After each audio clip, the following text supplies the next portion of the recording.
नमस्कार विद्यार्थी मित्रांनो. मी Shrikant Gangawane, assistant professor DG college of commerce. आज इन्फ्लेशन आणि डिफ्लेशन ह्या टॉपिकवर तुमच्याशी बोलणार आहे किंवा मी तुम्हाला ह्याच्याबद्दल हा विषय जो आहे ह्याच्याबद्दल डिस्क्रिप्टिव्ह मध्ये खूप डीप मध्ये तुम्हाला ह्याच्याबद्दल सांगणार आहे.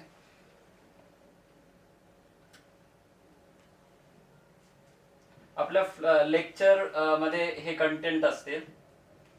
Meaning of inflation and deflation, types of inflation, effects and control of inflation. आता हे पिक्चर्स बघा तुम्ही. या पिक्चर्स मधून पहिल्यांदा तुम्हाला काय दिसतंय? इंटरेस्टिंग पिक्चर्स आहे. हे आहे जर्मनी मधलं 1923चं पिक्चर आहे, ज्याच्यामध्ये नोटा आहे, तो एक व्यक्ती झाडूनी नोटा अशा लोटतोय. आणि दुसरं आहे की एक कार्टून पेपर मध्ये इन्फ्लेशन बद्दल आलेला आहे, फूड इन्फ्लेशन बद्दल. त्यानंतर वरचं पिक्चर बघा. हा भाजीवाला जो आहे तो फोन लावतोय. जस्ट अ मिनिट बहिणजी, prices have gone up again. म्हणजे त्यांनी विकत घेईपर्यंत अजून किमती वाढल्यात असं त्याला दाखवायचंय. दुसरं पिक्चर बघा. हे पिक्चर आहे एका पुस्तकावरचं आहे, Frederick Taylor, the downfall of money, Germany मधला आहे. त्याच्यामध्ये एक छोटा मुलगा दिसतोय, त्याच्या करमणुकीसाठी तो पैशाचे बंडल असे लावतोय. त्यानंतर नेक्स्ट पिक्चर बघा. ह्या पिक्चर मध्ये काय दिसतंय तुम्हाला? ह्या पिक्चर मध्ये असं दिसतंय की जे दुधाचं भांड आहे ते वरती ठेवलंय आणि शेगडीमध्ये खाली नोट दिसते, म्हणजे नोटांवरती ते दूध तापवलं जातंय. ह्याचा अर्थ नोटाची किंमत खूप कमी झालीये. नेक्स्ट ही न्यूज बघा. आपल्या इंडियन पेपरमध्ये आलेली आहे. मेघनाथ देसाई, जे इकॉनॉमिस्ट, वर्ल्ड रिनोन्ड केम्ब्रिज मध्ये शिकवणारे जे इकॉनॉमिस्ट आहेत, तर त्यांचं एक आहे की India's retail inflation of 5% too high. त्याच्यानंतर हे टाइम्स ऑफ इंडिया मध्ये आलेलं एक हेडलाईन आहे. कुठल्याही पेपरमध्ये जेव्हा हेडलाईन येते तर ते हेडलाईन तुम्ही बघू शकता इन्फ्लेशन बद्दल. नंतर आपण काही केसेस बघणार आहोत. आता ही एक जर्मनी मधली एक केस आहे, इंटरेस्टिंग केस आहे इन्फ्लेशन बद्दलची. 1921च्या दरम्यान जेव्हा पहिलं महायुद्ध संपलेलं होतं, त्याचा इफेक्ट म्हणून जर्मनीमध्ये इन्फ्लेशन झालं होतं. तर हे कार्टून, एक पिक्चर तुम्ही बघू शकता की 1923 मध्ये जी मार्कची नोट होती, तर त्याच्या मदतीने जळण जे आहे, जे आपले इंधन लागतं ते विकत घेण्याच्या ऐवजी नोटात जाळणं परवडत होतं. म्हणजे एवढी नोटांची किंमत कमी झालेली होती. इन्फ्लेशन रेट होता जवळपास, तुम्ही मोजू शकता आकड्यांमध्ये, पर्सेंटेज मध्ये एवढा इन्फ्लेशन रेट होता. डेली प्राइसेस प्रत्येक 2 दिवसाला डबल होत होत्या. ही एक केस आहे जर्मनीची. दुसरी केस आहे ती आहे हंगेरीची. ही एक केस आहे. तर ती केस आहे हंगेरीची. 1945 मध्ये जे तिथे इन्फ्लेशन जे झालं होतं, तर तुम्हाला दिसेल प्रत्येक 15 तासाला प्राइसेस ह्या डबल होत होत्या आणि इन्फ्लेशन रेट आहे 201, म्हणजे एवढा प्रचंड इन्फ्लेशन रेट होता.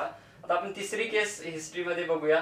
ती आहे झिम्बाब्वेची. ही लेटेस्ट केस आहे. 2008 मध्ये झिम्बाब्वेमध्ये प्रचंड एवढं इन्फ्लेशन होतं. तुम्हाला इकडे पिक्चर मधून दिसेल. एक नोट आहे $100 ट्रिलियन, एवढी प्रचंड किमतीची नोट होती, कारण पैशाचं व्हॅल्यू, जे मूल्य आहे, तर ते खूप कमी झालेलं होतं. आता इथे छोट्या मुलांकडे आपण जनरली पैसे देत नाही एवढे मोठे. ह्या मुलांकडे पैशाचे बंडलच्या बंडल आहेत. ह्याच्यावरनं तुम्हाला त्याचा सिरियसनेस कळेल की झिम्बाब्वेमध्ये काय परिस्थिती होती. त्यानंतर पुढची केस आहे युगोस्लाविया. युगोस्लावियामध्ये सुद्धा 65% डेली इन्फ्लेशन रेट जो होता, प्राइसेस प्रत्येक 34 तासाला डबल होत होत्या. आणि ज्या 10,000 जे काही तिथलं चलन आहे त्याची एक नोट होती. म्हणजे ही एक आपल्याला केस बघता येईल. त्याच्यानंतर आहे ग्रीसमध्ये सुद्धा प्रचंड इन्फ्लेशन झालं होतं, जवळपास 18%, आणि प्रत्येक 4 दिवसाला प्राइसेस डबल होत होत्या. आता हे झालं जस्ट तुम्हाला हिस्ट्री आणि इन्फ्लेशन. तर ह्या सगळ्याचे जे हिस्ट्रीमध्ये इम्पॅक्ट पडलेत आतापर्यंत, तर ते काय आहे, कशामुळे झालेत, ह्या केसेस कशामुळे ऍक्च्युली घडल्यात, तर हे आता आपण डिटेलमध्ये बघूया. तर फर्स्ट आहे इन्फ्लेशन. इन्फ्लेशन हा एक जागतिक एक मेजर इकॉनॉमिक प्रॉब्लेम आहे. इथे तुम्हाला दिसेल झिम्बाब्वेची केस मी दाखवली आहे. इन्फ्लेशन रेट 1998 to 2008 किती प्रचंड वाढला हे तुम्ही ह्याच्या ग्राफ मध्ये बघू शकता. दुसरं आहे की इन्फ्लेशन हा एक ग्लोबल फिनॉमिना आहे, सगळीकडे इन्फ्लेशन दिसतं आणि हा एक मेजर प्रॉब्लेम आहे, मेजर कंट्रीजमध्ये हा प्रॉब्लेम आपल्याला दिसतो. नेक्स्ट आहे की हार्डली एखादी कंट्री असेल की जिथे इन्फ्लेशन प्रेशर नाहीये, सगळ्याच कंट्रीमध्ये हा प्रॉब्लेम मेजर इकॉनॉमिक प्रॉब्लेम आहे. आता इन्फ्लेशन म्हणजे काय नेमकं, इन्फ्लेशन कशाला म्हणायचं, तर फर्स्ट आहे की जनरल आपण जर मिनिंग बघितलं तर inflation mean general rise in the prices मध्ये जनरल जी प्राइस लेवल आहे तर त्याच्यामध्ये वाढ होणं, ह्याला आपण सर्वसाधारणपणे इन्फ्लेशन म्हणतो. आता इथे तुम्हाला दाखवलंय की 1988 ते 2013 मध्ये वस्तूंची संख्या कमी झाली आहे, पैसे तेवढेच आहेत $20, परंतु वस्तूंची संख्या कमी झाली आहे. ह्याच्यावरनं सुद्धा तुम्हाला दिसेल इन्फ्लेशन मोर करेक्टली आपल्याला डिफाईन करायचं असेल तर inflation is a persistent rise in the general price level rather than a once for all in it. म्हणजे जनरल प्राइस लेवल म्हणजे परसिस्टंट, आता इथे मी फोकस केलाय लाल अक्षरामध्ये लिहिलंय persistent rise, continuous rise in the general price level, तर त्याला आपण इन्फ्लेशन जनरली म्हणतो. दुसरं आहे इन्फ्लेशनच्या आता फॉर्मल डेफिनेशन्स आपण बघूया. फॉर्मल डेफिनेशन फर्स्ट आहे की क्राउथरची पहिली डेफिनेशन आहे inflation is the state in which the value of money is falling. म्हणजे क्राउथर हा पैशाच्या मूल्याला फोकस करतो, व्हॅल्यू ऑफ मनी. जेव्हा पैशाचं मूल्य डाऊन होतं म्हणजेच प्राइस लेवल वाढते तर तेव्हा इन्फ्लेशन झालं असं आपल्याला म्हणता येईल. तिथे वरती कार्टून जे टाकलंय मी की पैसे एक प्राणी आहे तो खातोय, त्याचं नाव आहे इन्फ्लेशन, म्हणजे त्याची व्हॅल्यू कमी होते थोडक्यात. इथे खाली काही पिक्चर्स आहेत की काही पैशाच्या मोबदल्यात फक्त ब्रेडचा एक पावाचा एक तुकडा मिळतोय आणि इथे छोट्याशा केळीच्या संख्येसाठी खूप मोठी अमाऊंट आपल्याला पे करावी लागते. दुसरी डेफिनेशन जी आहे ती आहे कल्बनची. कल्बन म्हणतो की too much currency chasing too few goods, म्हणजे खूप मोठी करन्सी आहे काही कमी वस्तूंचा पाठलाग जेव्हा करते तेव्हा त्याला इन्फ्लेशन म्हणतात. दुसरी एक डेफिनेशन आहे ग्रेगरी म्हणतात की an abnormal increase in the quantity of purchasing power. Purchasing power आणि पैशाची क्वांटिटी जेव्हा खूप मोठ्या प्रमाणावर अबनॉर्मली इन्क्रीज होते तेव्हा त्याला इन्फ्लेशन असं म्हणतात. आता आपण ह्या डेफिनेशन्स इन्फ्लेशनच्या बघितल्या, तर ह्या ज्या डेफिनेशन होत्या ज्या तुम्हाला मी पूर्वी दाखवल्या, तर त्या डेफिनेशन जे होत्या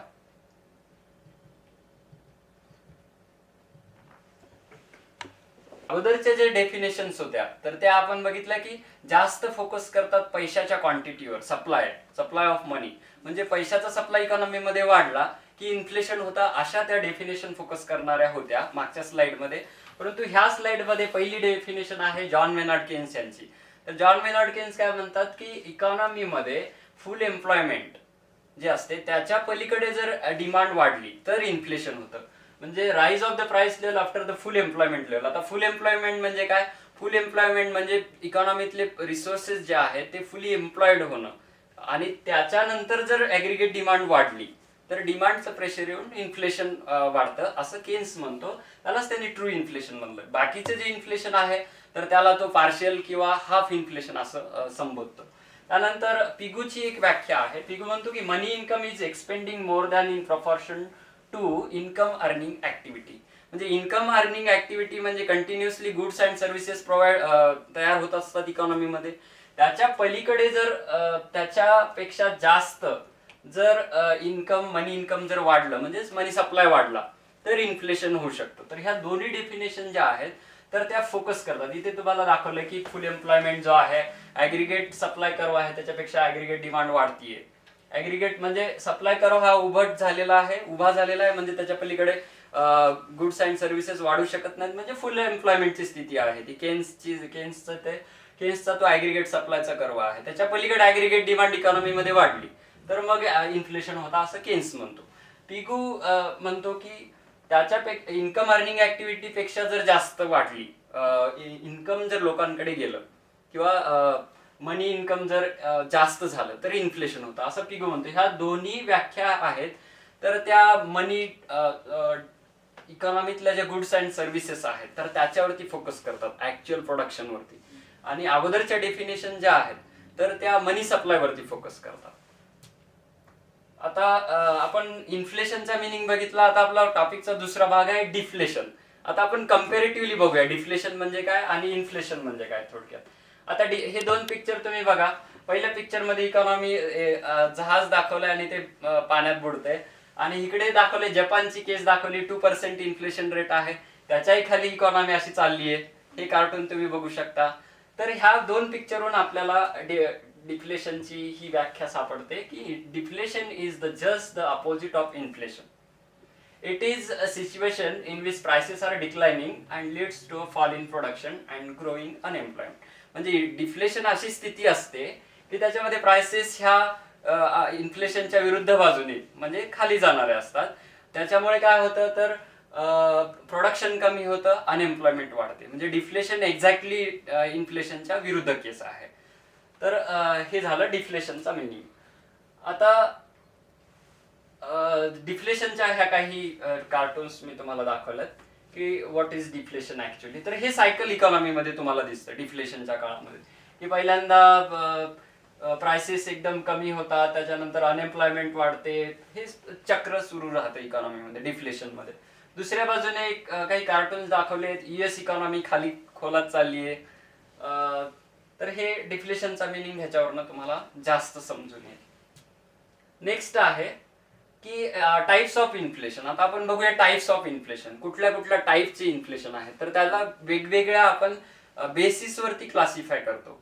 म्हणजे आता हा बेस कुठला आहे, basis of rate of inflation. म्हणजे इन्फ्लेशनचा रेट कसा आहे ह्याच्यावरून आपण त्याचे 4 प्रकार पाडू शकतो किंवा टाइप्स करू शकतो. फर्स्ट आहे क्रिपिंग इन्फ्लेशन. क्रिपिंग इन्फ्लेशन म्हणजे ज्याला आपण म्हणतो रांगती चलनवाढ किंवा रांगती महागाई असं त्याला आपण म्हणतो. तर त्याची सिव्हिरिटी जी आहे, मधला कॉलम जो आहे त्याची तीव्रता दाखवतो. तर हे माइल्ड इन्फ्लेशन असतं. त्याच्यानंतर इन्फ्लेशनचा रेट असतो 1 to 2% पर. या स्लाइड मध्ये आपण बघणार आहोत की टाइप्स ऑफ इन्फ्लेशन. आता हे टाइप्स ऑफ इन्फ्लेशन जे आहेत तर ते वेगवेगळ्या बेसिसवरती आपण करू शकतो. पहिल्यांदा आहे basis of rate of inflation. आता ह्या रेट ऑफ इन्फ्लेशनच्या बेसिसवरती आपण पहिला टाइप करू शकतो तो आहे क्रिपिंग इन्फ्लेशन. क्रिपिंग इन्फ्लेशन मधला जो कॉलम दिसतो त्याला आपण त्याची तीव्रता दाखवली आहे. तिसऱ्या कॉलम मध्ये रेट ऑफ इन्फ्लेशन दाखवलाय आणि चौथ्या कॉलम मध्ये इम्पॅक्ट ऑन इकॉनॉमी, इकॉनॉमीवरती काय इम्पॅक्ट होतो त्याचा, हे आपण चौथ्या कॉलम मध्ये दाखवलंय.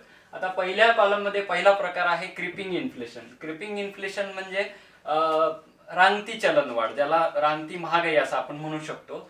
त्याची तीव्रता आहे माइल्ड इन्फ्लेशन. एक प्रकारचं थोडंसं कमी तीव्रतेचं इन्फ्लेशन असतं. त्याचा रेट ऑफ इन्फ्लेशन आहे 1% to 2%. आणि हे एक इम्पॅक्ट त्याचा इकॉनॉमीवरती जो आहे तो डिझायरेबल असतो, म्हणजे तो बेनिफिशियल असतो, इकॉनॉमीला बेनिफिशियल असतो. कारण प्राइसेस वाढल्यामुळे ज्याला काय म्हणतो पुढे प्राइसेस वाढल्यामुळे बिझनेस म्हणजे आहे ते जास्त इन्व्हेस्टमेंट करतात, एम्प्लॉयमेंट ऑपॉर्च्युनिटी वाढते आणि इकॉनॉमीला त्याचा फायदा होतो. दुसऱ्या प्रकारचा जो टाइप आहे त्याला म्हणतात वॉकिंग इन्फ्लेशन किंवा त्याला चालती चलनवाढ, चालती महागाई असं आपण म्हणू शकतो. त्याची तीव्रता थोडी क्रिपिंग इन्फ्लेशन पेक्षा थोडीशी जास्त आहे. तर त्याचा रेट ऑफ इन्फ्लेशन जो आहे तो आहे 3% to 5% पर ॲनम. आणि त्याचा इम्पॅक्ट आहे की इन्फ्लेशन अंडर कंट्रोल आहे, कंट्रोलमध्ये आहे इन्फ्लेशन, असा त्याचा अर्थ होतो. दुसरा आहे टाइप रनिंग इन्फ्लेशन, तिसरा प्रकार जो आहे त्याची सिव्हिरिटी आहे सिरियस, थोडीशी सिरियस आहे. कारण त्याचा अप्रॉक्सिमेटली जो रेट आहे रेट ऑफ इन्फ्लेशन तो 10% आहे, म्हणजे खूपच जास्त आहे. त्याला हाय इन्फ्लेशन म्हणलं जातं आणि त्याचा इकॉनॉमीवरती वाईट इम्पॅक्ट पडतो. ते कंट्रोलमध्ये आणणं हे खूप महत्वाचं असतं. आता शेवटचा जो प्रकार आहे गॅलोपिंग इन्फ्लेशन किंवा हायपर इन्फ्लेशन, हे फार डेंजरस असतं. त्याची तीव्रता इथे आपण दाखवली आहे. रेट ऑफ इन्फ्लेशन आहे नो लिमिट, प्राइसेस ह्या खूप जास्त रेटने वाढतात आणि त्याचे इम्पॅक्ट इकॉनॉमीवरती असे आहेत की डिझास्टरस इम्पॅक्ट आहेत. त्याचे मॉनिटरी अथॉरिटी लूज कंट्रोल त्या इन्फ्लेशनवरचं पूर्णपणे त्याचं गेलेलं असतं. मॉनिटरी अथॉरिटी म्हणजेच गव्हर्नमेंट किंवा RBI. आणि प्रत्येक मुवमेंटला प्रत्येक तासाला प्राइसेस ह्या वाढतात. जे काही आपण सुरुवातीच्या स्लाइडमध्ये बघितलेत की काही जर्मनीमध्ये प्रकार, झिम्बाब्वेमध्ये प्रकार घडलेले आहेत.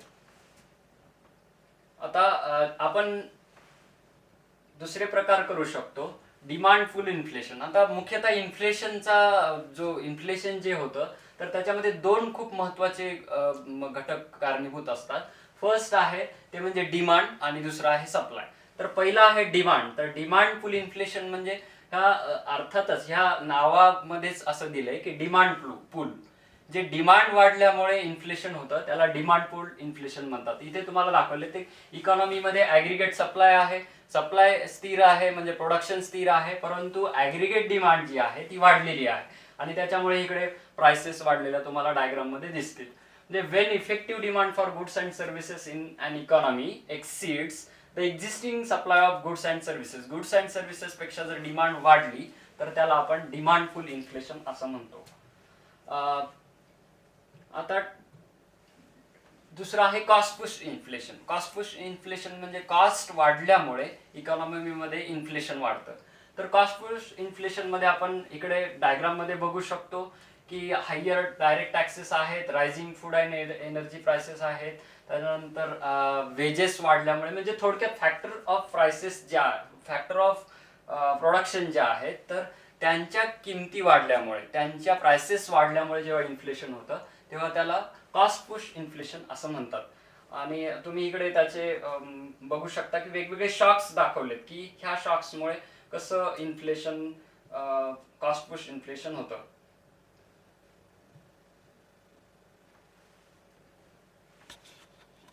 आता आपण इथे वेगवेगळे फॅक्टर्स किंवा शॉक्स बघू शकतो की ज्याच्यामुळे इन्फ्लेशन वाढलेलं आहे. तर इथे आपण बघू शकतो की फॅक्टर प्राइसेस, वेज आहे, रेंट आहे, 4 फॅक्टर्स ऑफ प्रोडक्शन इकॉनॉमीमध्ये कुठले प्रोडक्शन करायला लागतात त्याच्या जर प्राइसेस वाढल्या, त्यांचे रिवॉर्ड्स जर वाढले तर फॅक्टर कॉस्ट पुश इन्फ्लेशन होऊ शकतं. त्याच्यानंतर आहे इम्पोर्ट प्राइस शॉक, जो आपण इंडियन इकॉनॉमीमध्ये सध्या बघतोय की 82% आपण इंडियामध्ये इम्पोर्ट करतो ऑइलची, त्याच्यामुळे त्याचा स्प्रेड इफेक्ट होऊन, त्याचा स्प्रेड इफेक्ट म्हणजे एका कोअर सेक्टरमध्ये इन्फ्लेशन वाढल्यानंतर अदर दुसऱ्या सेक्टरमध्ये इन्फ्लेशन वाढणं, त्याला आपण इम्पोर्ट प्राइस शॉक म्हणतो, जो 1973 मध्ये इंडियामध्ये झाला होता. त्यानंतर 1979 मध्ये इंडियामध्ये ऑइल प्राइस शॉक जो आहे तर तो आपल्याला अनुभवायला मिळाला होता. त्यानंतर आहे फार्म प्राइस शॉक, की शेतामध्ये जे काही प्रोडक्शन होतं म्हणजे फार्म जे काही उदाहरणार्थ काही 2 वर्षापूर्वी तुरीच्या डाळीचे भाव इंडियामध्ये खूप वाढले होते कारण त्याचा सप्लाय कमी होता. म्हणजेच शेतीमध्ये जे काही प्रोडक्शन होतं त्याच्या किमती वाढल्यामुळे इन्फ्लेशन होऊ शकतं. त्यानंतर ऑइल प्राइस शॉक आहे, जो की आपण खूप मोठा एखादा देश जर इंडियासारखा जर क्रूड ऑइलवरती डिपेंड असेल तर त्याच्यामुळे त्याच्या किमती आंतरराष्ट्रीय बाजारामध्ये वाढल्या तर त्याचा इम्पॅक्ट होऊन किमती वाढू शकतात, त्याला आपण ऑइल प्राइस शॉक असं म्हणतो. त्यानंतर वेज पुश इन्फ्लेशन म्हणजे कामगार, जे इथे कार्टून दाखवलेला आहे की जास्त वेजेस दिल्यामुळे जास्त कामगार जास्त काम करतात आणि त्यांची इफिशियन्सी वाढते, असा एक सिद्धांत आहे. तर त्याच्यामुळे सुद्धा इन्फ्लेशन होऊ शकतं, ज्याला वेज पुश इन्फ्लेशन असं म्हणतात. आता इथे आपण डिमांड आणि सप्लायचं थोडं अनालिसिस बघूया की डिमांड अँड सप्लायमुळे कसं इन्फ्लेशन वाढतं. आता इथे डिमांड अँड सप्लाय मिसमॅच झाल्यामुळे इन्फ्लेशन वाढतं असं आपण ढोबळमानाने म्हणू शकतो.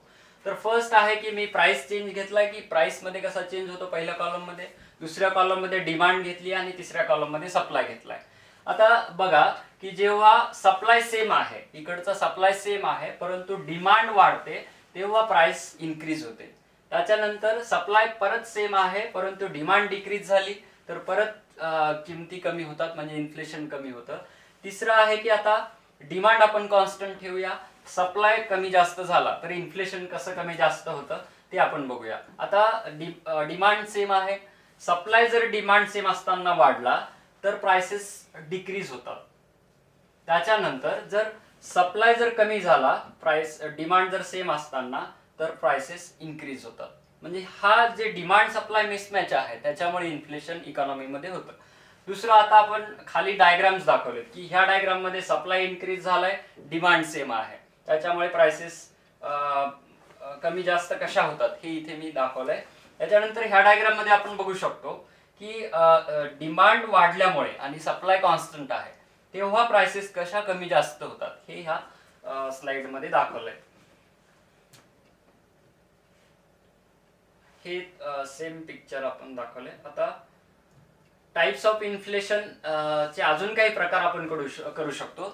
फर्स्ट आहे हेडलाईन इन्फ्लेशन. आता recently Reserve Bank of India headline इन्फ्लेशनला खूप जास्त फोकस करते, कारण हेडलाईन इन्फ्लेशन असं असतं की की ह्याची आपण डेफिनेशन बघू शकतो की inflation in these prices hertz people in the lower income group. म्हणजे जे लोअर इन्कम ग्रुप असतात त्यांना जास्त ह्याचा तोटा होतो किंवा त्यांच्यावरती जास्त त्याचा इम्पॅक्ट पडतो, त्याला म्हणतात हेडलाईन इन्फ्लेशन. आणि छोटे इन्कम ज्याचं इन्कम कमी इन्कम आहे असे जे लोक वस्तू वापरतात तर त्यांच्या किमती इथे जास्त अफेक्ट होतात, त्याला म्हणतात हेडलाईन इन्फ्लेशन. तर इथे टाइम्स ऑफ इंडियाला आपण बघू शकतो की न्यूज आलेली फर्स्ट म्हणजे इन्फ्लेशनची न्यूज कशी एकदम टॉपला त्यांनी ठेवलेली आहे. त्याच्यानंतर इकडे आपण त्याचा हे बघू शकतो हेडलाईन इन्फ्लेशन कसा आहे. इथे डायग्राम मध्ये दाखवलंय 2012 ते 2018 पर्यंत म्हणजे हेडलाईन इन्फ्लेशन मध्ये कशी चढ उतार होत आहेत ते आपण इथे दाखवलंय. त्याच्यानंतर इथे तुम्ही बघू शकता की जेव्हा 2-3 वर्षापूर्वी भारतामध्ये रिटेल इन्फ्लेशन खूप हाय होतं तेव्हाच ते न्यूज आलेली आहे. त्याच्यानंतर आता आरबीआय जे आहे तर ती इन्फ्लेशन टार्गेटिंग नावाचा एक प्रकार आहे. इन्फ्लेशन टार्गेटिंग म्हणजे इन्फ्लेशनचं टार्गेट ठरवणं आणि ते कंट्रोल आणणं. उर्जित पटेल कमिटीने एक 4% इन्फ्लेशन टार्गेटिंगचं ठेवलेलं होतं ध्येय. तर रिझर्व्ह बँक ऑफ इंडिया अगोदर टार्गेट ठेवते आणि ते अचीव्ह करण्याचा प्रयत्न करते. तर त्याच्यासाठी हेडलाईन इन्फ्लेशनचा सध्या खूप जास्त आरबीआय यूज करते. आता दुसरं आहे कोर इन्फ्लेशन. दुसरा टाईप आहे कोर इन्फ्लेशन. आता कोर इन्फ्लेशन म्हणजे काय, तर इकॉनॉमीचे काही असे सेक्टर्स असतात कोर सेक्टर्स की ज्याच्यामध्ये किमती वाढल्या तर त्याचा इफेक्ट पूर्ण इकॉनॉमीवरती होतो. आता इथे मी मुख्य जे आहेत तर ते जवळपास महत्वाचे कोर सेक्टर्स दाखवलेले आहेत. हा ग्रोथ रेट आहे, हे पिक्चर वेगळं आहे, परंतु हे जे मुख्य सेक्टर्स आहेत कोर सेक्टर्स आहेत त्याच्यामध्ये जरी इन्फ्लेशन वाढलं तर दुसऱ्या सेक्टरमध्ये सुद्धा ते इन्फ्लेशन वाढतं. उदाहरणार्थ आता एक कोल घ्या किंवा क्रूड ऑइल घ्या, तर ह्याच्यामध्ये जर इन्फ्लेशन वाढलं, आता तेलाची इम्पोर्ट आपण करतो क्रूड ऑइलची, त्याच्या जर आंतरराष्ट्रीय बाजारात किमती वाढल्या तर ट्रान्सपोर्टेशन खर्च वाढतो. त्याच्यानंतर घरातला गॅस वाढतो, त्याच्यामुळे तर हॉटेलिंगमध्ये जेवणाचा कॉस्ट वाढतो. ह्या सगळ्या ज्या गोष्टी आहेत तर ह्या बेसिक आहेत. उदाहरणार्थ इलेक्ट्रिसिटी वाढली, सिमेंट वाढलं, स्टील वाढलं, फर्टिलायझर वाढलं, तर ह्या सगळ्या गोष्टीचा स्प्रेड इफेक्ट इकॉनॉमीतल्या बाकीच्या सेक्टरवरती होतो, म्हणून ह्याला म्हणतात कोर इन्फ्लेशन. आता ह्याला स्प्रेड इफेक्ट म्हणतात. एक कॉन्सेप्ट आहे की एखाद्या कोर सेक्टरमध्ये इन्फ्लेशन वाढलं तर बाकीच्या सेक्टरमध्ये जेव्हा इन्फ्लेशन वाढतं त्याला स्प्रेड इफेक्ट ऑफ इन्फ्लेशन असं म्हटलं जातं. आता अदर जे इन्फ्लेशनचे टाइप्स आहेत तर ते आहे डेफिसिट इंड्यूस इन्फ्लेशन.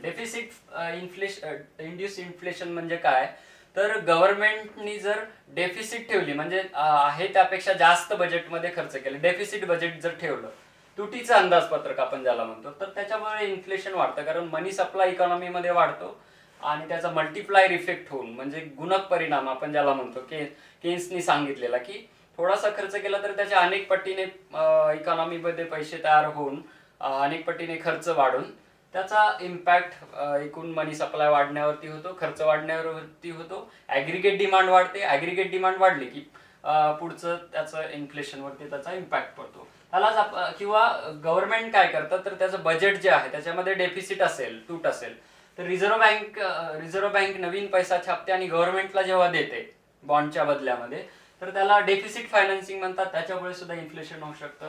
नेक्स्ट आहे प्रॉफिट इंड्युस्ड इन्फ्लेशन. ऍक्च्युली कधी कधी काय होतं ते प्रोडक्शनचा कॉस्ट कमी असतो तरी सुद्धा आहे तेवढ्याच प्राइसेस ठेवल्या जातात, कमी केल्या जात नाही, किंवा प्रॉफिट जास्त मिळवण्याच्या दृष्टीने जेव्हा इन्फ्लेशन प्राइसेस जास्त असतात त्याला प्रॉफिट इंड्युस्ड इन्फ्लेशन असं म्हणतात. आता नेक्स्ट टाईप आहे on the basis of time. आता बेसिस ऑफ टाइमच्या बेसिसवरती काही आपण इन्फ्लेशनचे टाइप्स करू शकतो. फर्स्ट आहे वॉर टाइम इन्फ्लेशन. जेव्हा युद्ध सुरू असतं तेव्हा प्रचंड प्रमाणावर युद्ध सामुग्रीवरती खर्च होतो, त्याच्यामुळे वॉर इन्फ्लेशन होतं, जे जर्मनीमध्ये आपल्याला पहिल्या महायुद्धानंतर बघायला मिळालं किंवा दुसऱ्या महायुद्धानंतर अनेक देशांमध्ये इन्फ्लेशन वाढलं होतं, तर त्याला आपण वॉर टाइम इन्फ्लेशन असं म्हणतो. आपण भारतामध्ये सुद्धा 1962ला चायना बरोबर युद्ध झालं, त्याच्यानंतर 1965ला पाकिस्तान बरोबर युद्ध झालं, त्यानंतर काही काळ आपल्या इकॉनॉमीमध्ये इन्फ्लेशनरी अवस्था आपल्याला बघायला मिळाली. त्याला म्हणतात वॉर टाइम इन्फ्लेशन, म्हणजे युद्धाच्या काळामध्ये इन्फ्लेशन वाढणं. दुसरा टाईप आहे पोस्ट वॉर टाइम इन्फ्लेशन. म्हणजे पोस्ट वॉर म्हणजे युद्धाच्या नंतरचं इन्फ्लेशन. युद्धामध्ये प्रचंड खर्च झालेला असतो. इसेन्शियल ज्या गोष्टी आहेत म्हणजे ज्या महत्वाच्या दैनंदिन वापराच्या वस्तू आहेत त्याच्याकडचे रिसोर्सेस इकडे आपण शिफ्ट केलेले असतात युद्ध सामग्री प्रोडक्शन करण्यासाठी. त्याला जास्त फोकस केलेलं असतं कारण संरक्षण करणं हा पहिला प्राईम गोष्ट आहे. तर त्याच्यामुळे पोस्ट वॉर इन्फ्लेशन होऊ शकतं. नंतरच्या काळामध्ये इकॉनॉमीमध्ये महागाई वाढू शकते. नेक्स्ट टाइम आहे पीस टाइम इन्फ्लेशन. आता पीस टाइम इन्फ्लेशन म्हणजे काय की जेव्हा युद्ध नसतं, शांतता असते इकॉनॉमीमध्ये आणि त्या काळामध्ये काय होतं तर आपण डेव्हलपमेंटचे प्रोजेक्ट हातामध्ये घेतो. म्हणजे उदाहरणार्थ इंडियन इकॉनॉमीमध्ये स्वातंत्र्यानंतर प्रचंड प्रमाणावर इन्व्हेस्टमेंट केली गेली. त्याच्यामुळे अनेक प्रोजेक्ट परदेशाच्या देशाच्या मदतीने सुद्धा आपण प्रोजेक्ट उभारले गेले. तर त्याच्यामुळे प्रचंड प्रमाणावर खर्च होतो. तेवढ्या मधल्या काळामध्ये प्रोडक्शन वाढत नाही किंवा आउटपुट वाढत नाही. त्याच्यामुळे पीस टाइम इन्फ्लेशन सुद्धा होऊ शकतं की म्हणजे शांततेच्या काळातलं इन्फ्लेशन जे युद्धाच्या व्यतिरिक्त असतं. आता नेक्स्ट प्रकार आहे on the basis of government policy. आता कधी कधी गव्हर्नमेंटची पॉलिसी सुद्धा इन्फ्लेशन वाढवण्यास कारणीभूत ठरते. तर पहिला प्रकार आहे currency and credit inflation. Currency money supply वाढल्यामुळे इकॉनॉमीतला इन्फ्लेशन वाढू शकतं. क्रेडिट क्रिएशन, आता गव्हर्नमेंटची पॉलिसी असेल की जास्त इंटरेस्ट रेट कमी करून जास्त जर क्रेडिट प्रत्येक सेक्टरला द्यायचं तर त्याच्यामुळे करन्सी अँड क्रेडिट इन्फ्लेशन होऊ शकतं. दुसरं आहे की ओपन अँड रिप्रेस्ड इन्फ्लेशन. आता ओपन इन्फ्लेशन म्हणजे काय तर जेव्हा गव्हर्नमेंट ऑफ इंडिया प्राइसेस वाढतायत त्याच्यावरती किंवा कुठलेही गव्हर्नमेंट प्राइसेस वाढतायत त्याच्यावरती कंट्रोल आणण्याचा प्रयत्न करत नाही, त्याला म्हणतात ओपन इन्फ्लेशन. आणि रिप्रेस्ड इन्फ्लेशन म्हणजे गव्हर्नमेंट ऑफ इंडियाची काही पॉलिसी असेल तर त्याचा इम्पॅक्ट पडून इन्फ्लेशन घडून येतं, त्याला म्हणतात रिप्रेस्ड इन्फ्लेशन. आता आपण आतापर्यंत टाईप बघितले, इन्फ्लेशनचे टाईप्स काय आहेत. आता आपण वळूया कॉजेस ऑफ इन्फ्लेशन. आता कॉजेस काय आहेत इन्फ्लेशनचे, इन्फ्लेशनची कारणं काय आहेत मुळात. तर आपण दोन कारणं जे आहेत ते मागच्या स्लाइड्स मध्ये बघितलीत की डिमांड पुल इन्फ्लेशन आणि कॉस्ट पुश इन्फ्लेशन. म्हणजे डिमांड आणि सप्लाय ह्या दोन गोष्टी इकॉनॉमीमध्ये फार महत्वाच्या असतात इन्फ्लेशन. कारण आपण मायक्रो इकॉनॉमिक्स मध्ये अभ्यास केला की डिमांड आणि सप्लाय कमी जास्त झाली तर किमती प्राइसेस ज्या आहेत त्या कमी जास्त होतात. आता ह्याचे कॉजेस काय आहेत तर मी इकडे लिस्ट केली आहे factor influencing demand side. Demand कमी जास्त होण्यासाठी कुठले फॅक्टर्स असतात आणि सप्लाय इन्फ्लुएन्स होण्यासाठी कुठले फॅक्टर्स असतात. आता फर्स्ट आहे रॅपिडली रायझिंग पब्लिक एक्सपेंडिचर. जर गव्हर्नमेंट ऑफ, इथे पब्लिक म्हणजे गव्हर्नमेंटचं एक्सपेंडिचर जर वाढलं म्हणजे डेफिसिट बजेट असेल किंवा गव्हर्नमेंटनी जास्त पैसे इकॉनॉमीमध्ये जास्त खर्च केला तर त्याचा इम्पॅक्ट होऊन इन्फ्लेशन होऊ शकतं. कारण ॲग्रिगेट डिमांड आणि मल्टिप्लायर इफेक्ट आपण मागे डिस्कस केलाच आहे. दुसरं आहे increase in private expenditure. Private expenditure जर वाढलं तरी सुद्धा इन्फ्लेशन ॲग्रिगेट डिमांड वाढून होऊ शकतं. नेक्स्ट आहे रिडक्शन इन टॅक्सेस. कधी कधी गव्हर्नमेंट काय करतं, टॅक्सेस रिड्यूस करतं, टॅक्सेस कमी करतं. त्याच्यामुळे लोकांच्या हातामध्ये पर्चेसिंग पॉवर ज्याला आपण म्हणतो की खर्च करण्याची क्षमता तर ती वाढते आणि इन्फ्लेशन होऊ शकतं. दुसरं आहे रिपेमेंट ऑफ पब्लिक डेप्ट. आता काय पब्लिक डेप्ट म्हणजे काय, ती गव्हर्नमेंटनी लोकांकडून देशातल्या लोकांकडून घेतलेलं कर्ज. आता गव्हर्नमेंट ऑफ इंडियाने सपोज असं ठरवलं की लोकांकडून घेतलेलं कर्ज देऊन टाकायचं तर लोकांच्या हातामध्ये जास्त पर्चेसिंग पॉवर येणार आणि त्याच्यामुळे इन्फ्लेशन होणार. त्याला म्हणतात की रिपेमेंट ऑफ पब्लिक डेप्टचं रिपेमेंट केल्यामुळे झालेली चलनवाढ. नेक्स्ट आहे increase in the demand for export. Suppose export आता वाढली तर त्याला जास्त परदेशातून जर डिमांड आली तर आपल्या इथे वस्तूंचा पुरवठा कमी राहून त्याच्यामुळे इन्फ्लेशन होऊ शकतं. किंवा जर परदेशामध्ये जास्त किमतीला जर वस्तू विकत घेतल्या जात असतील तर देशामध्ये सुद्धा काही प्रमाणात त्याचा इम्पॅक्ट किमती वाढण्यावरती होतो. उदाहरणार्थ आपण उदाहरण बघू शकतो हापूस आंब्याचं. सपोज आता इंग्लंडमध्ये हापूस आंब्याची एक्सपोर्ट जास्त डिमांड त्याच्यासाठी वाढली तर इथे आपलं इंडियामध्ये त्याचा सप्लाय कमी होऊन इन्फ्लेशन होऊ शकतं. नेक्स्ट आहे रॅपिड ग्रोथ ऑफ पॉप्युलेशन. हा घटक खूप महत्वाचा आहे कारण ॲग्रिगेट डिमांड वाढण्यासाठी पॉप्युलेशन खूप महत्वाची आहे. तर पॉप्युलेशन वाढलं एका साईडने आणि एका साईडने लोकसंख्या वाढतीये परंतु त्या प्रमाणात वस्तू आणि सेवांचा पुरवठा वाढत नाहीये तर मिसमॅच होऊन पॉप्युलेशनला पुरेल एवढ्या गुड्स अँड सर्व्हिसेस नाहीये तर तेव्हा इन्फ्लेशन वाढू शकतं. आणि गव्हर्नमेंटच्या काही पॉलिसीज असतात तर त्याच्यामुळे इन्फ्लेशन वाढू शकते. हे झाले डिमांड साईड चे घटक. दुसरे आहेत सप्लाय साईडनी काय घटक आहेत जे की इन्फ्लेशनवरती परिणाम करतात. फर्स्ट आहे shortage of factor supply. Factor जे आहेत लँड, लेबर, कॅपिटल, अंतरप्रेन्युअर, भूमी, श्रम, भांडवल आणि संयोजन. तर ह्या सगळ्यांचं जर त्याचा फॅक्टर सप्लाय कमी असेल, म्हणजे उदाहरणार्थ की लँडचा सप्लाय कमी असेल तर त्याच्यामुळे काय होतं, त्याच्या लँडच्या किमती वाढतात. लँडच्या किमती वाढल्यामुळे प्रोडक्शनसाठी जी लँड घेतली जाते तर त्याचा फॅक्टर त्याच्या किमती वाढतात. त्याच्या किमती वाढल्या म्हणजे ऑटोमॅटिकली कॉस्ट पुश इन्फ्लेशन होतं. दुसरं आहे होर्डिंग अँड ब्लॅक मार्केटिंग. आता भारतामध्ये ह्याचा बऱ्याचदा अनुभव येतो की होर्डिंग अँड ब्लॅक मार्केटिंग की व्यापारी लोक काय करतात की वस्तूचा सप्लाय पुरवठा जो आहे तर तो कृत्रिमरित्या साठवून ठेवतात किंवा गोदामामध्ये वगैरे त्याची साठवणूक केली जाते की जेणेकरून त्याच्या सप्लाय कमी होऊन त्याच्या किमती वाढतील आणि मग विकायचा. कांद्याच्या बाबतीत इंडियामध्ये, त्याच्यानंतर डाळींच्या बाबतीत आपण हा अनुभव घेतलेला आहे. त्याच्यानंतर नॅचरल कलॅमिटी. आता नॅचरल कलॅमिटीमध्ये काय काय येतं तर जे नैसर्गिक घटक आहेत त्याच्यामुळे इन्फ्लेशन होऊ शकतं. उदाहरणार्थ दुष्काळ पडला 2 वर्ष, की ॲग्रिकल्चरल सेक्टरमध्ये प्रोडक्शनच झालं नाही, त्याच्यामुळे इन्फ्लेशन होऊ शकतं. किंवा काही ओला दुष्काळ आला, पूर आला, त्याच्यामुळे पीक नष्ट होऊ शकतं. किंवा भूकंप झालाय, त्या पर्टिक्युलर वस्तूचा पुरवठा वाढत नाहीये, किंवा इकॉनॉमीची प्रोडक्शन कॅपॅसिटी त्याच्यामुळे अफेक्ट केली जाते. त्याला म्हणतात नॅचरल कॅलॅमिटी जे आहेत, नैसर्गिक आपत्ती, त्याच्यामुळे इन्फ्लेशन होऊ शकतं, सप्लाय कमी होऊन. दुसरी गोष्ट आहे रायझिंग एक्सपोर्ट. आता एक्सपोर्ट वाढल्यामुळे जो सप्लाय, डोमेस्टिकली सप्लाय आहे, देशांतर्गत जो सप्लाय आहे तो कमी होऊन इन्फ्लेशन होऊ शकतं. दुसरं आहे इंडस्ट्रीयल अनरेस्ट. इंडस्ट्रीयल अनरेस्ट म्हणजे औद्योगिक क्षेत्रामध्ये जर काही टाळेबंदी असेल किंवा व्यवस्थित प्रोडक्शनला जे काही वातावरण पाहिजे शांततेचं ते नसेल तर त्याचा इम्पॅक्ट प्रोडक्शन कमी होण्यावरती होतो आणि मग इन्फ्लेशन वाढतं. दुसरं आहे डिक्रीज इन इम्पोर्ट.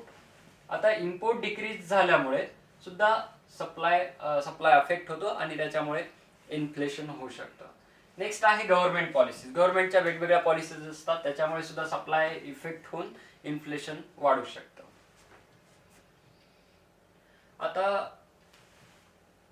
आता ह्या स्लाइड मध्ये मी तुम्हाला दाखवलंय की इफेक्ट. आता आपण कुठले फॅक्टर्स आहेत ते बघितले डिमांड आणि सप्लाय साइड इन्फ्लेशनसाठी. आता आपण बघूया की इफेक्ट काय असतात, इन्फ्लेशनचे इफेक्ट काय असतात. तर फर्स्ट, इन्फ्लेशन प्रोडक्शन वरती इफेक्ट काय होतो. तर पहिला आहे पॉझिटिव्ह इफेक्ट. इथे लाल अक्षरामध्ये मी दाखवलं की पॉझिटिव्ह इफेक्ट कसा होतो इन्फ्लेशनचा. तर फर्स्ट आहे की प्राइसेस वाढतात, किमती वाढतात. त्याच्यानंतर हायर प्रॉफिट मार्जिन मिळू लागतो. प्रोडक्शन करणारे जे व्यापारी प्रोड्युसर आहेत तर त्यांना थोडं हायर प्रॉफिट मिळू लागतो, त्याच्यामुळे त्याच्यामुळे प्रोत्साहन मिळतं आणि ते इन्व्हेस्टमेंट जास्त करतात. म्हणजे प्रॉफिट जास्त मिळायला लागले की ऑब्व्हियसली इन्व्हेस्टमेंट वाढते. इन्व्हेस्टमेंट वाढली की आउटपुट वाढतं, म्हणजेच प्रोडक्शन वाढतं. आता ते प्रोडक्शन पूर्ण करायला कामगार लागतात, म्हणजेच एम्प्लॉयमेंट वाढते. तर हा जो आहे तर ह्याला पॉझिटिव्ह इफेक्ट आपण म्हणू शकतो, इन्फ्लेशनचा प्रोडक्शनवरती पॉझिटिव्ह इफेक्ट. आता निगेटिव्ह इफेक्ट काय आहे प्रोडक्शनवरती तर तो आपण आता बघूया. निगेटिव्ह इफेक्ट फर्स्ट आहे की जर किमती जर वाढल्या, म्हणजे इन्फ्लेशन जर इकॉनॉमीमध्ये असेल तर कन्झम्पशन जास्त होतं, म्हणजे आहे तेवढंच कन्झम्पशन, त्याच्यासाठी जास्त पैसे खर्च करावे लागतात. म्हणजे व्हॅल्यू ऑफ मनी कमी होतं, म्हणजे एखाद्या वस्तूसाठी पूर्वीपेक्षा जास्त पैसे द्यावे लागतात, त्याच्यामुळे पैशाचं मूल्य कमी होतं, व्हॅल्यू ऑफ मनी कमी होते. त्याच्यामुळे सेव्हिंग अफेक्ट होते, म्हणजे इकॉनॉमीतली सेव्हिंग रेट जो आहे तर त्याच्यावरती इट डिस्करेज सेव्हिंगमध्ये घट होते आणि त्याच्यामुळे इन्व्हेस्टमेंट. आता इन्व्हेस्टमेंट इकॉनॉमीमध्ये सेव्हिंग वरती डिपेंड असतो, त्याच्यामुळे सेव्हिंग अफेक्ट झालं की इन्व्हेस्टमेंट ऑटोमॅटिकली ॲडव्हर्सली अफेक्ट होते. दुसरं आहे इन्व्हेस्टमेंट एकदा इकॉनॉमीमध्ये ॲडव्हर्सली अफेक्ट झालं तर त्याच्यामुळे कॅपिटल ॲक्युम्युलेशन जे आहे, म्हणजे जी भांडवलाचा इकॉनॉमीमध्ये जो साठा असतो तर तो कमी व्हायला लागतो. त्याच्यामुळे इकॉनॉमी मध्ये त्याचा कॅपिटल ॲक्युम्युलेशन वरती वाईट इम्पॅक्ट पडतो. आणि businessman find storing of goods than producing. म्हणजे बिझनेसमन काय करतात की त्या वस्तू आहेत तर त्या स्टोअर करण्याकडे जास्त त्यांचा कल वाढतो, जास्त प्रोड्युसिंग करण्यापेक्षा. आणि it encourages speculative hoarding and black marketing.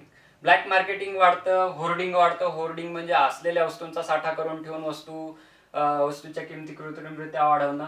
आणि it creates instability in the market. मार्केटमध्ये इन्स्टॅबिलिटी क्रिएट होते ह्याच्यामुळे, आणि प्रोडक्शन ऍक्च्युली वाढण्याच्या ऐवजी डिक्रीज होतं. म्हणजे इन्फ्लेशनमुळे प्रोडक्शन ऍक्च्युली डिक्रीज होतं. हा त्याचा निगेटिव्ह इम्पॅक्ट आहे. आणि इट मे रिझल्ट इन स्टॅगफ्लेशन. स्टॅगफ्लेशन म्हणजे काय, इकॉनॉमीतली अशी एक अवस्था आहे, पुढे एक स्लाइड मी दाखवणार आहे. परंतु स्टॅगफ्लेशन म्हणजे जेव्हा असं एक थेरी आहे की जेव्हा इन्फ्लेशन वाढतं तेव्हा एम्प्लॉयमेंट सुद्धा वाढते.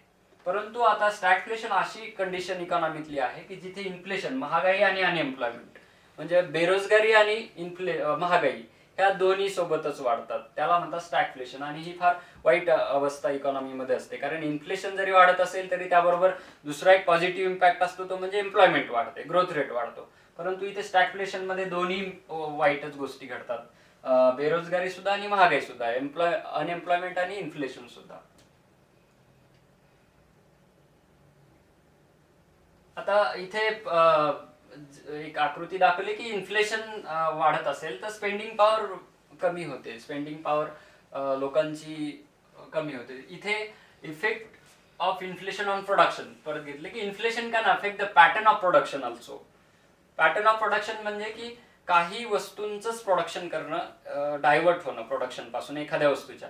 म्हणजे उदाहरणार्थ इथे काय होऊ शकतं, प्रोडक्शनमुळे लक्झरियस गुड किंवा ज्या चैनीच्या वस्तू आहेत त्याच्या किमती वाढल्यामुळे इसेन्शियल वस्तूंच्या किमती, वस्तूचं प्रोडक्शन पासून प्रोड्युसर जे आहेत तर ते त्यांचे रिसोर्सेस लक्झरियस गुड्स प्रोडक्शन करण्याकडे वळवतील, म्हणजे चैनीच्या वस्तू प्रोडक्शन करण्याकडे वळवतील. तर त्याला म्हणायचं की change in the pattern of production. तर इन्फ्लेशनमुळे असं होऊ शकतं. नेक्स्ट आहे mild inflation in the short run may prove good for fostering production activity. म्हणजे अल्प काळामध्ये माइल्ड इन्फ्लेशन, थोडंसं इन्फ्लेशन असेल तर प्रोडक्शन वाढण्यासाठी मदत करू शकेल, परंतु लॉंग रन मध्ये it can result in disastrous consequences and disturb the entire economy. म्हणजे पूर्ण इकॉनॉमीमध्ये कॉन्सिक्वेन्सेस त्याचे वाईट होऊ शकतात किंवा पूर्ण इकॉनॉमीलाच ते अफेक्ट करू शकतात. तर हा इफेक्ट आहे प्रोडक्शन वरती काय होतं तो. आता दुसरा आपण बघूया की डिस्ट्रीब्युशन वरती काय इन्फ्लेशनचा इम्पॅक्ट होतो. आता डिस्ट्रीब्युशन म्हणजे काय की इकॉनॉमीमध्ये 4 फॅक्टर्स ऑफ प्रोडक्शन असतात, लँड, लेबर, कॅपिटल, एंटरप्रेनर, किंवा ज्याला आपण म्हणतो की वेज, ज्याला काय भूमिश्रम, भांडवल आणि संयोजन असं आपण मराठीत म्हणतो. तर ह्या 4 घटकांना मिळणारे मोबदले समाजामध्ये इन्कमचं डिस्ट्रीब्युशन करत असतात. म्हणजे जर वेजचं एखादी वस्तू प्रोडक्शन करताना तिच्या किमती एवढं तिचं जेवढं काही प्रोडक्शन होतं तर ते आपण जेबीसीचा एक नियम आहे, every supply creates its own demand. म्हणजे प्रत्येक वस्तू प्रोडक्शन होताना त्या वस्तूच्या मूल्य एवढं इन्कम अगोदरच, उत्पन्न जे आहे ते अगोदरच इकॉनॉमीमध्ये क्रिएट होतं. ते कसं डिस्ट्रीब्यूट केलं जातं, म्हणजे पूर्ण नॅशनल इन्कम प्रोडक्शन होताना 4 घटकांना मोबदले कसे मिळतात ते फार महत्वाचं असतं. कारण इन्कम डिस्ट्रीब्युशन कसं आहे त्याच्यावरती गरीब श्रीमंत दरी किती वाढते हे ठरतं. म्हणजे सॅलरी अर्नर्ड जे लोक आहेत, वेज ज्यांना मिळतं, वेतन ज्यांना मिळतं, त्यांना किती राष्ट्रीय उत्पन्नातला वाटा मिळतो, प्रॉफिट किती आहे, हे सगळं डिपेंड आहे. त्यालाच आपण म्हणतोय डिस्ट्रीब्युशन, इन्कमचं डिस्ट्रीब्युशन. तर ते कसं होतं, पहिल्यांदा आहे वेज आणि सॅलरी अर्नर. वेज आणि सॅलरी अर्नर जे आहे तर इन्फ्लेशन वाढलं, महागाई वाढली तर त्याचा इम्पॅक्ट असा होतो की त्यांचं फिक्स्ड वेज असतं, त्यांना उत्पन्न जे आहे ते तेवढंच मिळतं. त्यांचं जेवढं इन्फ्लेशन वाढतं तेवढ्या प्रमाणात त्यांचं वेज वाढत नाही किंवा वेतन वाढत नाही. त्याच्यामुळे त्यांना आहे त्या वेतनामध्ये जास्त वस्तू आणि सेवांसाठी जास्त खर्च करावा लागतो, म्हणजे त्यांच्यावरती वाईट इम्पॅक्ट पडतो. दुसरं आहे रेंटियर. रेंटियर्स म्हणजे ज्यांचं भाड्याने दिलेली जमीन आहे किंवा घरं आहेत तर त्यांना फिक्स्ड रेंट मिळत असतो. तर त्या रेंटियर्स वरती सुद्धा वाईट इम्पॅक्ट पडतो, कारण त्यांना मिळणारी इन्कम फिक्स असतं, त्याच्यामध्ये जेवढी वाढ होत नाही तेवढी इन्फ्लेशन मध्ये झालेली असते, त्याच्यामुळे त्यांच्यावरती सुद्धा वाईट इम्पॅक्ट पडतो. इथे एक तुम्हाला कार्टून दाखवलेलं आहे की त्याच्यामध्ये इथे वेजेस दाखवलेले आहेत आणि इथे सगळ्या प्रकारच्या वस्तूंच्या किमती कशा वाढतायत आणि वेजेस वरती त्या कशा अटॅक करतात हे कार्टून मध्ये दाखवलेलं आहे. आणि इथे इन्फ्लेशन, सामान्य व्यक्ती कसा इन्फ्लेशनशी लढतोय हे तुम्हाला चित्रामधून खूप छान रित्या समजेल. दुसरा आहे बिझनेस क्लास. तिसरं, आता बिझनेस क्लासवरती इन्फ्लेशनचा काय परिणाम पडतो, तर महागाई वाढल्यामुळे बिझनेस क्लासच्या वस्तूंच्या किमती वाढून त्यांच्या प्रॉफिटमध्ये वाढ होते. म्हणजे बिझनेस क्लासवरती ऍक्च्युली इन्फ्लेशनचा पॉझिटिव्ह इम्पॅक्ट पडतो, त्यांना तो फायदेशीर असतो. नेक्स्ट आहे इन्व्हेस्टर्स. आता इन्व्हेस्टर मध्ये जे आहेत तर त्याच्यामध्ये डेप्ट इन्व्हेस्टमेंट केल्यामुळे तर त्याच्यावरती जे कर्ज घेणारे लोक आहेत तर त्यांना फायदा होतो, आणि जे डिपॉझिट किंवा जे पैसे ठेवणारे आहेत म्हणजे ज्याला आपण क्रेडिटर म्हणतो तर त्यांना तोटा होतो. म्हणजे क्रेडिटरनी म्हणजे डिपॉझिट तुम्ही ठेवलं असेल फिक्स डिपॉझिट, इन्फ्लेशनपेक्षा तुमचा जर इंटरेस्ट रेट कमी असेल, इन्फ्लेशनचा रेट हा तुम्हाला मिळणाऱ्या इंटरेस्ट पेक्षा जर जास्त असेल तर तुम्हाला ऍक्च्युली फायदा मिळत नाही, त्याच्यापासून तोटा होतो. आणि जे लोक कर्ज घेतात डेप्टर म्हणजे त्यांना फायदा होतो. म्हणजे उदाहरणार्थ की इन्फ्लेशन पेक्षा त्यांचं इंटरेस्ट असतं ते कमी असतं. नेक्स्ट आहे foreign trade and balance of payment. आता हा फार एक महत्वाचा घटक अर्थव्यवस्थेतला असतो की फॉरेन ट्रेड म्हणजे परकीय व्यापार जो असतो, तर आपल्या देशातल्या किमती वाढल्यामुळे, इन्फ्लेशन वाढल्यामुळे, आता साधा मागणीचा नियम आहे की इन्फ्लेशन किमती वाढल्या की मागणी कमी होते. पण जर आपल्या देशात जर इन्फ्लेशन असेल तर परदेशातून जे काही इम्पोर्ट केली जाते म्हणजे जी आयात केली जाते ती साहजिकच कमी होते. परदेशातल्या लोकांना इथल्या वस्तू महाग पडू लागतात आणि त्याच्यामुळे बॅलन्स ऑफ पेमेंट, ज्याला आपण आयात निर्यातीचं खातं असं ढोबळमानाने म्हणू शकतो, तर त्याच्यावरती वाईट इम्पॅक्ट पडतो. म्हणजे की बॅलन्स ऑफ पेमेंट जे आहे ज्याला आयात निर्यातीच एक आपण रेकॉर्ड म्हणतो, तर त्याच्यामध्ये डेफिसिट वाढते, तूट वाढते. आणि त्याचा मग एकदा मर्यादेच्या बाहेर जर तूट वाढली तर त्याचा इम्पॅक्ट अजून वेगळा असतो.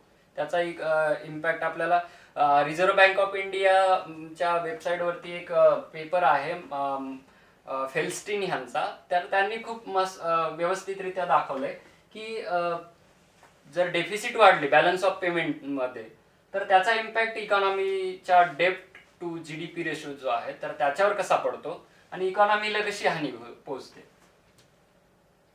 आणि आपण बघू शकतो